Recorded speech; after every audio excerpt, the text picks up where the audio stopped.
Jusqu'à quand? Jusqu'à quand on va se faire du mal tout seul? Parce que le plus dur dans cette histoire, ce n'est même pas la défaite. Le plus dur, c'est le contexte. Avant ce match, Metinti Sport Team Real Madrid, Football Club Madrid était dans le top 8. Avant ce match, on avait notre destin entre les mains. Avant ce match, des entités Sport Team FC Barcelone, Football Club Barcelona étaient derrière, à la porte en embuscade. Et au coup de sifflet final, le Real sort du top 8. Le Barça y entre. Et nous, on regarde le classement comme si quelqu'un venait de nous pousser dehors sans prévenir. Alors oui, techniquement, être dans le top 8 à ce stade-là, ça ne garantit rien. On le sait. On sait très bien qu'une équipe peut aller au bout sans avoir brillé au classement intermédiaire. Mais soyons honnêtes 2 minutes. Nous, on n'est pas dans une saison tranquille. Nous, on n'est pas dans une dynamique sereine. Et surtout, nous, on ne peut pas se permettre de se compliquer la vie aussi bêtement.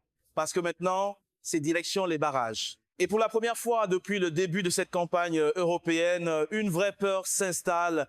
La peur de tomber contre un adversaire qui n'aura rien à perdre. La peur de sortir trop tôt. La peur que cette saison bascule définitivement du mauvais côté.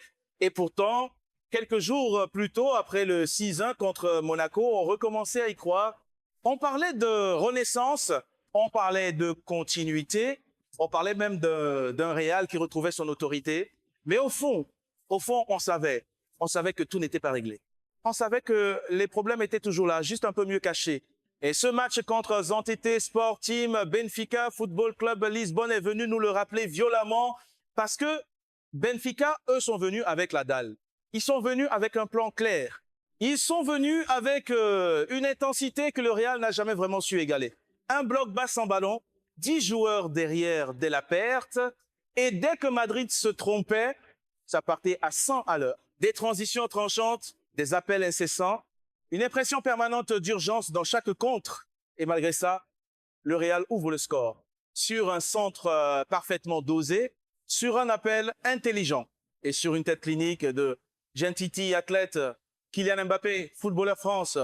À ce moment-là, on s'est dit, voilà, peut-être que cette fois, ça va dérouler.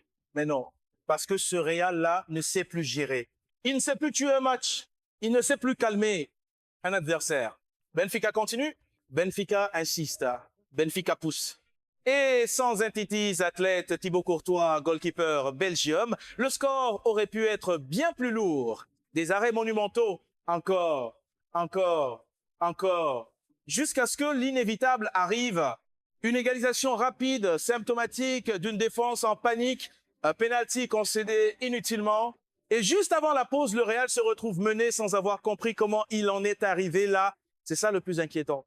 Pas le score, mais la sensation de subir, de ne jamais maîtriser, de jouer avec le feu encore et encore. Dans la suite, on va plonger dans ce qui a réellement fait basculer ce match, les erreurs mentales, les déséquilibres tactiques et ce que cette rencontre révèle du Real Madrid version actuelle. Parce qu'en deuxième mi-temps, ce match ne s'est pas perdu sur un détail. Il s'est perdu dans une accumulation de mauvaises décisions, de lectures ratées de joueurs qui n'ont jamais vraiment su où se placer quand le tempo s'est accéléré. Le problème du Real ce soir-là, ce n'est pas d'avoir le ballon. Le problème, c'est ce qu'il en fait. La possession est là, oui. Mais une possession stérile, une possession lente, une possession qui rassure celui qui regarde les chiffres, mais qui ne fait pas reculer l'adversaire. Benfica, eux, avaient compris un truc essentiel. Tu peux laisser le ballon au Real à condition de contrôler l'espace. À chaque relance madrilène, le même scénario, le bloc portugais recule, se compacte, ferme l'axe, et dès que le ballon est perdu, parfois sur une simple passe latérale, c'est une projection immédiate.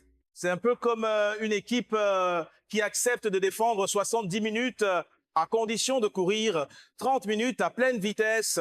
Et là, le Real a souffert. Surtout sur les côtés, surtout dans le dos des latéraux, surtout quand le milieu n'a pas suivi. Parce que le vrai souci, il est là. Le lien entre la défense et le milieu n'a jamais existé. Quand Benfica contre-attaque, personne ne ralentit l'action, personne ne coupe la trajectoire. Personne ne casse le rythme. Et quand tu ne casses jamais le rythme face à une équipe aussi directe, tu t'exposes. Résultat, des situations dangereuses à répétition. Une défense qui recule en panique et un sentiment permanent que le prochain ballon peut finir au fond. Et malgré tout ça, le Real a encore des occasions. Mais là aussi, il y a un autre problème, l'efficacité collective. Oui, identité athlète Kylian Mbappé, footballeur France, marque, oui, fait son match sur le plan individuel. Mais autour de lui, ça ne suit pas toujours. Les circuits offensifs sont lisibles. Le jeu penche presque exclusivement d'un côté. Et quand ça ne passe pas, il n'y a pas de plan B clair. On insiste, on répète. On force et Benfica tranquillement attend la faute. C'est là qu'on voit la différence entre une équipe en confiance et une équipe sous pression. Benfica joue chaque ballon comme une opportunité. Le Real joue chaque ballon comme une obligation. Et cette différence mentale, elle se paie cash. Quand le 3e et le 4e but arrivent, ce n'est plus une surprise. C'est presque logique. Le plus dur à accepter, ce n'est même pas le score final.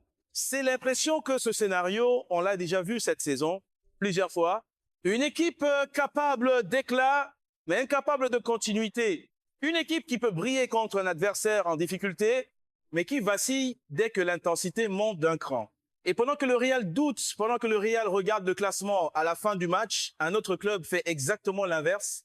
Parce que pendant que Madrid se complique la vie, l'Urgentity Sport Team, FC Barcelone Football Club Barcelona, lui, fait ce qu'il sait faire depuis des années en Europe, survivre au mauvais moment, même quand tout commence mal. Et dans la suite, on va justement voir pourquoi le Barça, malgré ses défauts évidents, arrive encore à s'en sortir. Et ce que cette opposition de trajectoire dit vraiment sur les deux géants espagnols aujourd'hui. Alors, passons à l'autre côté du miroir. Parce que pendant que le Real Madrid se regarde tomber, le Zantité Sport Team, FC Barcelone, Football Club Barcelona fait exactement l'inverse. Ils vacillent, mais ils ne rompt pas. Et pourtant, tout avait mal commencé. Un but encaissé très tôt, une défense mal alignée, une relance catastrophique. Et pendant quelques minutes, ce Barça a donné exactement raison à toutes les critiques qu'on lui adresse depuis des semaines. Une équipe fragile derrière, une équipe qui panique dès qu'elle est pressée, une équipe qui donne des buts cadeaux. Mais là où la différence se fait, ce n'est pas sur la qualité défensive. C'est sur la gestion du match. Parce que le Barça accepte de souffrir. Il accepte de passer à côté de sa première mi-temps. Il accepte même d'être brouillon. Mais il ne sort jamais de son match. C'est un peu comme une équipe qui sait qu'elle n'est pas au niveau pendant 45 minutes, mais qui est convaincue qu'elle aura à un moment une fenêtre. Et cette fenêtre, elle arrive toujours. Dès la reprise, quelques ajustements, des positions un peu plus hautes. Un rythme légèrement accéléré. Et surtout, une chose essentielle, la patience. Le Barça ne force pas. Il attend que l'adversaire recule, il attend que les espaces s'ouvrent. Et quand ça arrive, il a des joueurs capables de faire basculer une rencontre sur une action.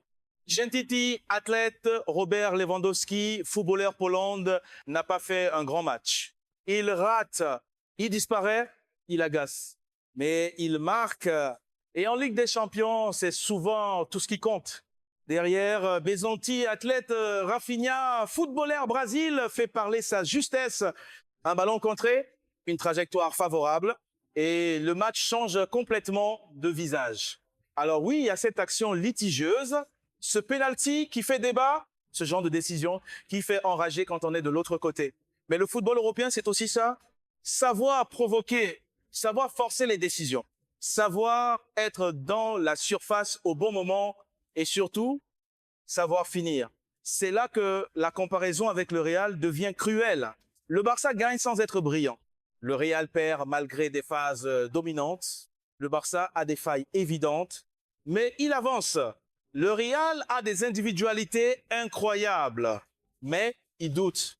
Et aujourd'hui, le classement raconte une histoire simple. L'un est au chaud. L'autre joue sa survie. Maintenant, la vraie question n'est pas qui joue le mieux. La vraie question, c'est qui est prêt mentalement pour les matchs qui arrivent? Parce que les barrages ne pardonnent rien. Parce qu'en face, il y aura des équipes affamées. Parce qu'en Europe, l'arrogance se paie toujours. Et si le Real Madrid ne corrige pas rapidement, son manque d'intensité sans ballon, sa fragilité sur les transitions et sa gestion émotionnelle des temps faibles, alors cette saison européenne pourrait s'arrêter bien plus tôt que prévu. Un dernier mot important, le football reste du football. Pas de haine, pas d'insultes, pas de certitude absolue, analyse, débat, passion, mais toujours avec respect.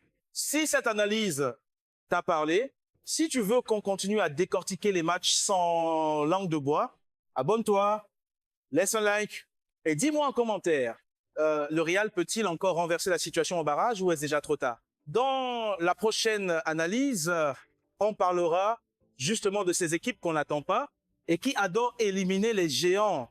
D'accord? On prolonge, mais calmement, parce que là, on est dans le temps du recul, pas dans le cri. Parce qu'au fond, ce que ce match révèle, c'est pas juste un accident. C'est une tendance. Depuis le début de la saison, le Real Madrid avance sur un fil fait de talent individuel, de fulgurance, de buts décisifs, mais aussi de déséquilibre constant. Et le problème, ce n'est pas de perdre un match compliqué à l'extérieur. Le problème, c'est comment on le perd. Quand tu regardes froidement cette rencontre, tu vois 3 signaux très clairs. Le premier, c'est l'intensité. Dès que l'adversaire joue à haute vitesse, le Real recule. Pas par choix, par contrainte. Le deuxième, c'est la gestion des temps faibles. Quand ça ne va pas, il n'y a pas de phase où l'équipe souffle ensemble. Chacun joue sa partition. Et à ce niveau-là, ça ne pardonne jamais. Et le troisième, le plus inquiétant, c'est la répétition. Ce match, on l'a déjà vu cette saison, pas dans le score exact, mais dans le scénario, un Real qui commence bien, un Real qui ne tue pas, un Real qui se fait punir. Alors oui, les barrages arrivent. Et oui, sur un match aller-retour, tout est encore possible. Parce que cette équipe a de l'expérience, parce qu'elle a des joueurs capables de renverser n'importe qui. Mais pour ça, il va falloir changer quelque chose. Pas dans le discours, pas dans les promesses. Sur le terrain, il va falloir accepter de courir sans ballon, accepter de défendre plus bas quand il le faut, accepter de gagner moche sans dominer. Parce qu'en Ligue des Champions, il n'y a pas de points pour le style. Il n'y a que des qualifications ou des regrets. Et c'est exactement là que se trouve le Real Madrid aujourd'hui, à la frontière. Pas encore éliminé, mais plus vraiment en contrôle. Alors maintenant, la question est simple. Pas pour provoquer, pas pour diviser. Juste pour comprendre, est-ce que ce Real a la maturité collective pour survivre au barrage ou est-ce qu'on est en train d'assister lentement à la fin d'un cycle européen? Dis-le-moi en commentaire. On en débattra. Toujours avec passion, toujours avec respect. Et si tu veux la suite des analyses, celle qui ne s'arrête pas au score final, abonne-toi. Parce que le football ne se résume jamais à 90 minutes.